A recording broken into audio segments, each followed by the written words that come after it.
كمشتي وين الزلط؟ على طول لما نبيع الارض وندي حقك مع نصيبك من الارباح. ايوه بالغصب. ما فيش حاجه بالغصب. شوف يا رزيل كيف المشترين بيجوا وصلينا، لان احنا وفياء وبنشل بالبركه. وبعدين انا قصرت معك في حاجه عشان تكسر كلام يا فاسد. هكذا لعبتوا علي، لكن والله العظيم لا اخرجكم لو تهربوا سابع عرض واشرب من دمكم.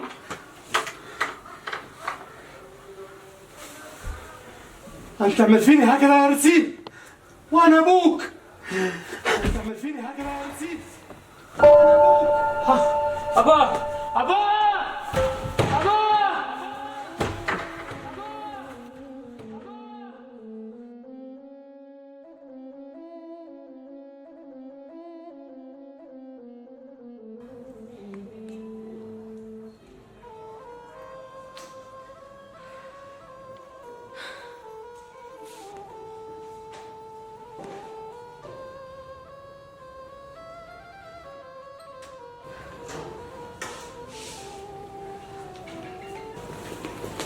هات دكتور ضمنا.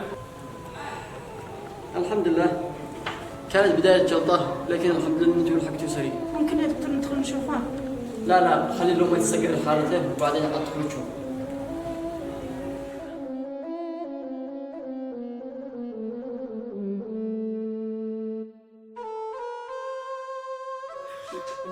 الحمد لله على سلامتك. الله يسلمك. سامحني يابا، سامحني والله ما كنت اشتري سرقك، انا كان قصدي ابى استثمر الضابط، لكن ضحكوا علي عيال السوق. سامحني يابا نفدي رجلك.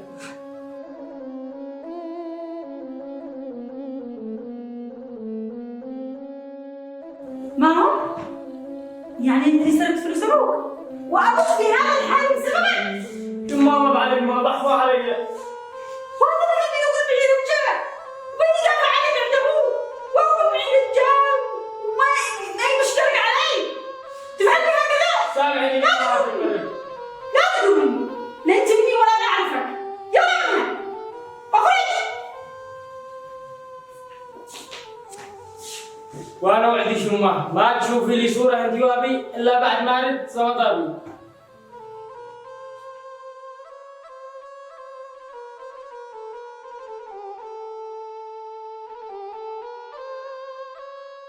انت يا رزيل تفعل هكذا انت؟ يا اخي ما افعل، ضحكوا علي. كيف ضحكوا عليك؟ يا سمك جاهل. كيف طاوعك قلبك تكسر ظهر ابوك؟ اخر حاجه كنت اتوقعها. يا نزيه مش وقت العتاب ذا الحين، انا قد غلط ومعترف بغلطي. لكن بعد ايش؟ لا توجع قلبي، قد حصل ما حصل، اشتي ذا احنا اصلح غلطتي وارجع زلطابي، توقف معي او ماشي؟ اكيد شوقف معك، ما بفلتك. ونعم بك، هذا كان عشمي فيك، والله انك اخ ومحزن. انت اخي يا رزيل وما بيش داعي لهذا الكلام، لكن لا والله تحلف ولا اي حاجه، والله ما اعيدها ولا افكر اني اعيدها. هو بيلي ما خلالي حالي، ولا والله ما كنت افكر بهذا التفكير. فاحنا نشتي نشوف كيف نرجع الزهد، قل لي كيف نفعل. قل لي كم معك مخبايه؟ معي 3 مليون، الذي جمعتها من العمل من دون ما حد يعرف. سابر وانا معي 6 مليون، كم جينا؟ واني 9 مليون. طيب 9 مليون، والزهد الذي شلوها على ابي 15 مليون. احنا ما عندي شزلت لابوك. كان كيف؟ بأرض عرضه هنشتريها ونربح ونرد زلط ابوك. متأكد انها عرضه وعدت 8 وما بش عليها مشاكل؟ الله المستعان، انت تعرف اخوه ولا توصيش حريص. سابر بعدك، لكن بكمي؟ ب 12 مليون. يعني عاد احنا نشتي 3 مليون. معي هذول كلوك عدي مليون وشويه.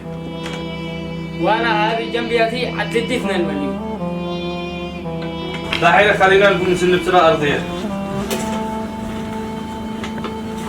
نزيه والله ما انا داري كيف ارد لك هذا الجميل. يا اخي ما بيش داعي، احنا اخويا.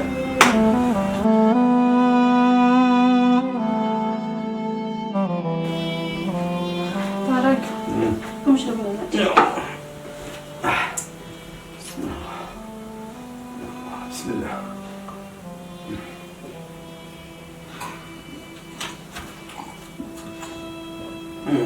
العافية. الله الله يشفيك ويعافيك. الله يلا أنا أرسل بسرعة جدا. الله يعلم الله إنه هذا قد لي أسبوع عم غايب ولا أنا داري وين. بس كبس الله وعي جاوبني.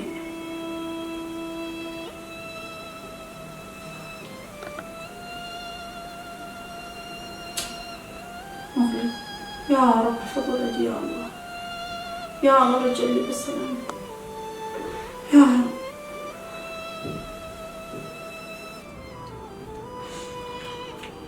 مساء الخير. مساء النور. ها بشر ما فعلت. خليها على ربك بس.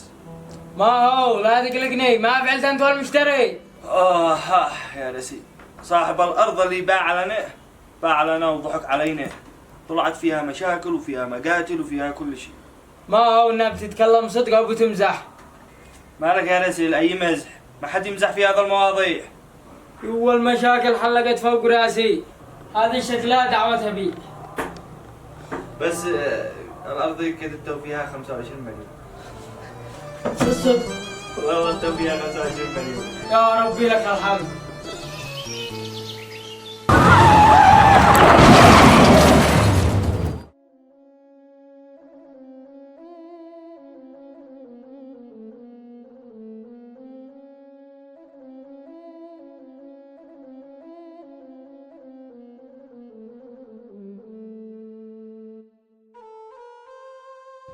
من السعادة حقه.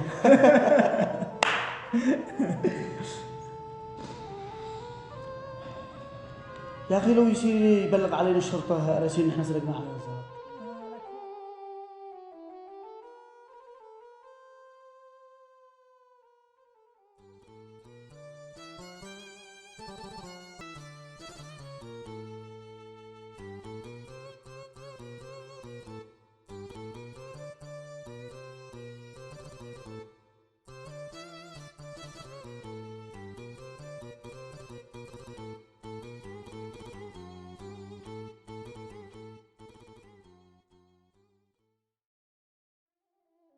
يا دكتور الدولي رسيل.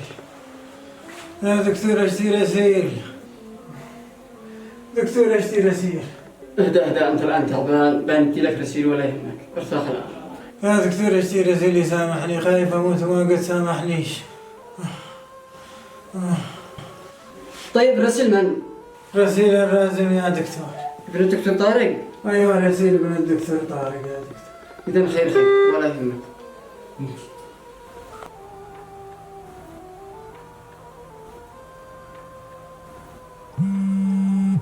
هذا الدكتور رياض خير ما يشتي. ايوه رسيل وينك؟ موجود يا دكتور، ليش ما تشتي؟ في واحد عمل حادث هنا ويدورك الشي رسيل. من هو؟ والله ما اعرفه ولكن تحلى هنا، الشيك ضروري. طيب ابيهم داوم عندكم في المستشفى؟ لا ما جاي داوم. يلا وذا انا جاي له.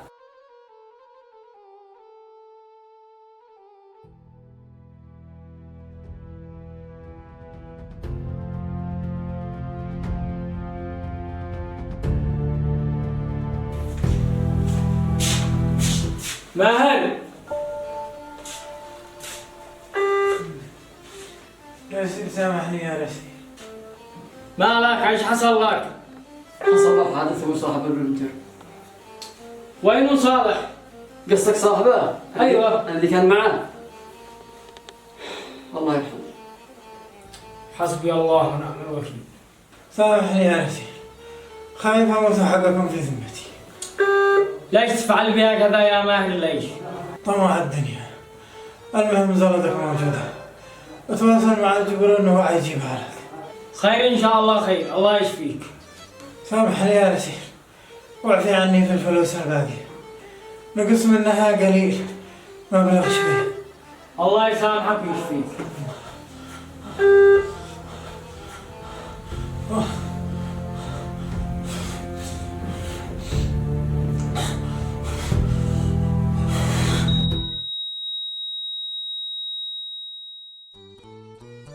امسك يا ابو رسيل، هذا الضرب اللي انتهى ماهر وصالح، هذا اللي سرقوها علي وناقص منها شويه. واشتي منك تسامحهم، لأن واحد قد مات منهم والثاني حالة لا يعلم بها إلا الله. لا حول ولا قوة إلا بالله. حسبي الله ونعم الوكيل. وهذا الزلط الذي اشتغل بها رسي علشان يوفي زلطك. والله يابا انها حلا وانها من تعبنا، لا تفكر ان احنا سرقناها. من اليوم مستهدف عليك اللي تشتي. أيوة ابني عارف، أنا كنت راقبك خطوة بخطوة من بعيد وأتابع كل تحركاتك. ما تحسب يا ولدي بتركك لوحدك، بس يا ابني أنا كنت أشتيك تدرس إلى جانب عمرك، يعني تكون متعلم ومستثمر في نفس الوقت. لكن يا ابني أنت استعجلت وخليتهم يسرقون. سامحني يابا والله ما تتكرر. خلاص سامحك الله ابني، سامحك. خلاص شاكم لا عندكم. ايه سير في منتظر هذا.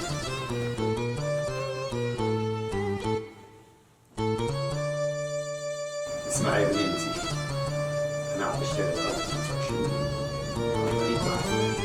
بس. علم يا عم طارق. ولو ما تكمل البيعة قل لي تسلم الفلوس كلها لعمي طارق وشوف ايش حالك. قد قال يا عم طارق انه عدى الزلط كلها لعنده من غير ما يكلمه ولا حاكي. حلو، وزيد كلمه وانصحه انه ما يكرر هذا الغلط مرة ثانية. حاضر يا عم طارق، ابشر. الزلط يا ابني انا عديها لكم استثمروها، توقعوا رجال وربي يوفقكم. بس اشيكم تعلموا درس انه الزلط ما بتجيب السهل، الواحد لازم يتعب ويكد ذا من شان يدي الزلط، وطريق الحرام ما حد ينجح فيه. والله صدقت يا عم طارق وربي يحفظك.